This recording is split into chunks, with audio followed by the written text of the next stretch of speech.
I want to tell you a story that had a big influence on me in terms of going into research. I finished medical school in 1994, and at that time, guidelines were saying give hormone replacement therapy to women. Meta-analyses were saying do it. And based on that and based on a number of things, I was convinced that hormone replacement therapy is what women should do. Now, my mom entered menopause that year. My mom did not want to take hormone replacement therapy, but I was convinced she should. I was convinced she should because I was convinced she was going to have a benefit from a cardiovascular perspective. So basically, to finally appease her newly minted son, who was a doctor now, she said, okay, I will take hormone replacement therapy. 3 years later, my mom would develop breast cancer. Now, that was a very tough moment. No son wants to believe they were ever involved with their mom getting breast cancer, but it's cognitive dissonance to think that I was not involved in that equation. When the Women's Health Initiative came out, 16,000 women randomized to hormone replacement therapy versus placebo. The HERS trial came out with about 9,000 patients randomized to hormone replacement versus placebo. And it showed that not simply did hormone replacement therapy not prevent cardiovascular disease, it was suggesting it was causing it. It was a very humbling experience. And the reality was a lot of the medical communities decided to reject that. Certainly the OB-GYN community, they still said they thought it was a very reasonable thing to do. But I put forward to you that fundamentally came from cognitive dissonance because it is so uncomfortable to believe that we suggested something that would ultimately harm people. Because there is no doubt the vast majority of people in medicine truly care about their patients. They want to see good things happen for their patients. And it's very difficult to reconcile that what we did may have in fact caused a lot more harm than benefit. But unless we confront those realities, we're simply not being intellectually honest with ourselves. And that's what is necessary to then highlight a fundamental point. Although there is absolutely no doubt we do lots of good in medicine, we are fooling ourselves if we don't recognize there's a lot of things we do today in practice which are suboptimal. Some are in fact harmful, or some there's clearly preferable interventions, but it's not obvious to us because we haven't undertaken the research to establish that. And that's why I think it's just so fundamental that we are intellectually honest with ourselves. And we push ourselves at times to accept what is uncomfortable and move forward in undertaking research. This also brings us to the point that the reality is, in our research, it's easy to see numbers, but like my mother, there are real people behind those numbers. There's real people, real families who are fundamentally affected by it. And that's why we need to do this. And also, it does raise the reality, which is a really difficult thing to accept. The only research, when we talk about clinical research, which is reliable, is large studies. And I know some people in the room will probably think, I'm just saying that because I'm into it, or I'm just saying it because I'm in cardiology and we seem to do a lot of large trials.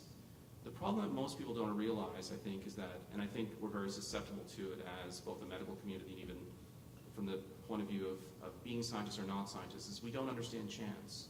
Chance is actually much, much more common than we really appreciate. Most of the research we do has profound fragility underlying it, and it's only when we have very large studies that we can start to see real signals. Now, there are real limitations to real large trials. That's not to dispute that. But in the end, they're the best we have by a mile. But if one accepts that, then there's also the recognition, okay, it's going to be extra efforts to really pull off large studies, which has a whole lot of other implications that I'm going to talk about. This brings me to rule number 4. Think big. Aim for Mars and at a minimum land on the moon. But don't just try to get to the moon, because you probably won't get out of the atmosphere. You got to really think a lot bigger. Think for whatever people tell us is not possible, find a way to do it. Everything is possible. No door is actually really closed. And also fundamentally in our research, and I think also in our clinical care, we have to lead from the front. Effective leaders are not at the back of the group. Effective leaders are in the front of the group who are actually showing the way. I put forward that if it takes a village to raise a child, it really takes a planet to answer a good clinical question. We cannot do this within our own institutions. Real questions will not be answered there. We importantly need pilot work. We need proof of concept work, which can definitely be done in our institutions. But if we really want to answer questions in a clinical realm, it will require large international studies. Which brings us to the point that anyone who wants to pursue this is you better pack your bags, get ready to travel, and start cajoling. And you should expect opposition. The first large trial that I did when I came here was the POISE trial. It was a trial of 8,351 patients that we randomized to a beta blocker placebo who were having non-cardiac surgery. We had 23 countries and 190 centers. In the first 3 years, I think I went to 25 countries. We traveled extensively, and we had endless opposition. People told us that beta blockers were unequivocally beneficial and it was zero risk, and it was unethical not to put them in. And we had a tap dance to convince people to say, we think you may be right, or hope you're right, but the reality is the data is way too weak to believe this. Now, in the end, in POISE, what we would demonstrate is that people were right. Beta blockers were beneficial. They prevented heart attacks around the time of surgery. But the problem was they were increasing death and stroke, and no one knew about it. And that was a fundamental understanding that brought us down a whole new path where I am confident we are going to find a way to safely control the sympathetic system. But that discovery was fundamental to a whole host of things.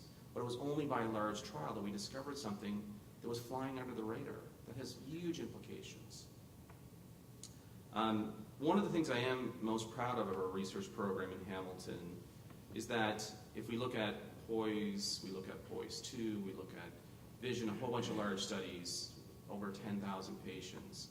In every one of the studies, even though we typically have 25 countries and upwards of 150 to 200 centers, Hamilton typically will contribute at least 1,000 patients.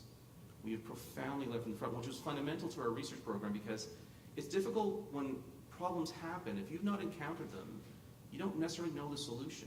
You want to encounter all the problems first so that you have advice to offer people when things are happening. Further, it's hard to kick someone's ass for not doing good recruitment if you're not doing good recruitment yourself.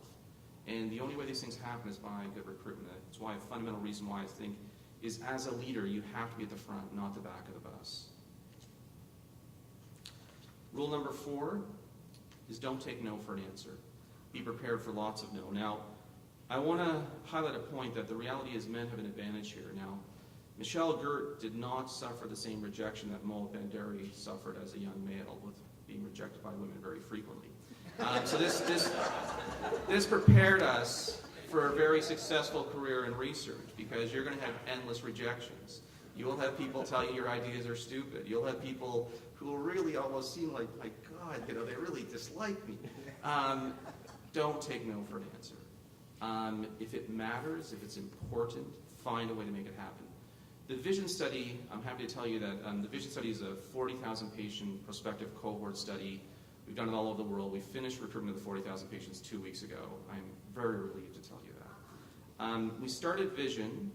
I had gotten a company on side with giving us biomarkers. It was about $3 million worth of biomarkers. There's a whole bunch of biomarkers we wanted to study in the perioperative period. I thought this is a slam dunk. This company gave me $3 million in biomarkers. I'm going to CHR and tell them I need $5 million, but this is a steal. We submit the grant to CHR for $5 million. I say, really interesting. There's no way we're giving you $5 million. Way too much money. The average grant they were funding that year for observational studies was getting $100,000 a year for 3 years. So we then had to break Vision up into a ton of sources. We ended up in the end having 65 funding sources internationally for Vision.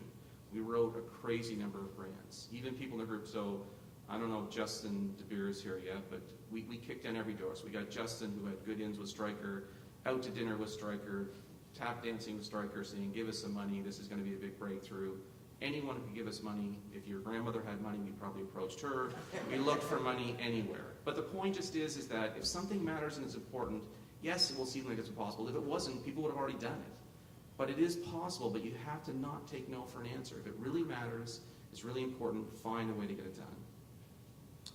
Rule number 6, learn from the success of others. One of the things that we did in our perioperative program was to spend a lot of time talking to the thrombosis group, so Jack Hurst, Jeff White, Jeff Ginsburg, because there is no doubt that the thrombosis group within our community of Hamilton has been profoundly successful, not simply as a clinical group, but as a research group. And they've been very successful in having a cycle of that where the research has endlessly fed the clinical care, and the clinical care has endlessly informed the actual research. And so I spent a lot of time talking to them because it's always difficult when you see something that's outstanding. The issue is, well, how'd you get there? It's easy to know what you want to look like at the end, but the issue is how's the process to get there? And Jack and the Jeffs offered lots of really good advice, but one of the fundamental things was that you needed to marry the clinical and research world, and that's where we then initiated the perioperative cardiovascular service within the cardiology division, and that was extremely important. I can still very vividly remember when the Juravinski was called to Henderson. It was very early days. I was on for cardiology in the CCU, and POISE was happening, and there was a patient who was on ortho, who had an elevated troponin that I was told about. So I went down to see this patient. This guy was about 52, had no known coronary disease, never had chest pain in his life, but had lots of risk factors, and that's how we get in the trial. And this guy had a substantially elevated troponin, did an ECG, dramatically inverted T waves across his anterior leads. And I said, look, you're in this trial because of this. You got these elevated troponins, these T wave inversions, you've had a heart attack in the movie The CCU. And this guy was irate. He said, I don't have heart disease, I've never had chest pain in my life. He was infuriated with me. And I remember being so struck by this case, but it was that case that led to vision, because it was the recognition of two fundamental points. One is that the vast majority of people that would suffer a heart attack after surgery would not have symptoms. Now, as it was, this guy was getting high-dose narcotics. It was actually not that surprising he wasn't having symptoms. And we've now clearly established in vision that 85% of the people that will suffer a heart attack after surgery will not have symptoms, despite the fact that those asymptomatic heart attacks have doubled the 30-day mortality of people in an emergency room having coronary surgeries. Much worse outcomes. And the second thing is that our ability to predict who was going to have events prior to surgery was profoundly limited by a fundamental point that this guy exemplified. He was incredibly inactive. All of your patients tend to be very inactive because they're limited by their arthritis. And so the problem is when we say, hey, do you get chest pain or shortness of breath, they all tell us no. Some of them are sitting on very critical disease and we don't know it. Now, I'm also happy to report that we have several publications that have already come out from vision. We have another one that's just about to go in, but we've discovered a biomarker that's likely going to dramatically change our ability to predict prior to surgery who in fact will have major vascular events. It's able to differentiate the risk of death of 1 in 1,000 to 1 in 70 to 1 in 30 in a 30-day period. That differentiates this profoundly, and I think there's no doubt that there's steps from that, but it was clinical cases that led us to do vision. It was these clinical cases which drive a lot of our current research. This brings us to rule number 7. You need to look at your practice critically and ask uncomfortable questions and challenge the status quo. I think it was about 5 years ago, Mo, I was on call. It was a Friday, and a 75-year-old woman comes to emerge with a hip fracture. The emerge resident who had read that these women bleed gave the woman 3 liters of fluid and measured troponin. Troponin was elevated. They called ortho, who showed up and said troponin's elevated. They called anesthesia. Anesthesia showed up and said, yes, she's had a heart attack and now she's in heart failure. They phoned me because I'm on for cardiology and they said, you got to fix this or we can't fix the hip.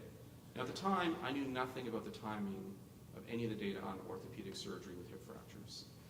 And as a cardiologist,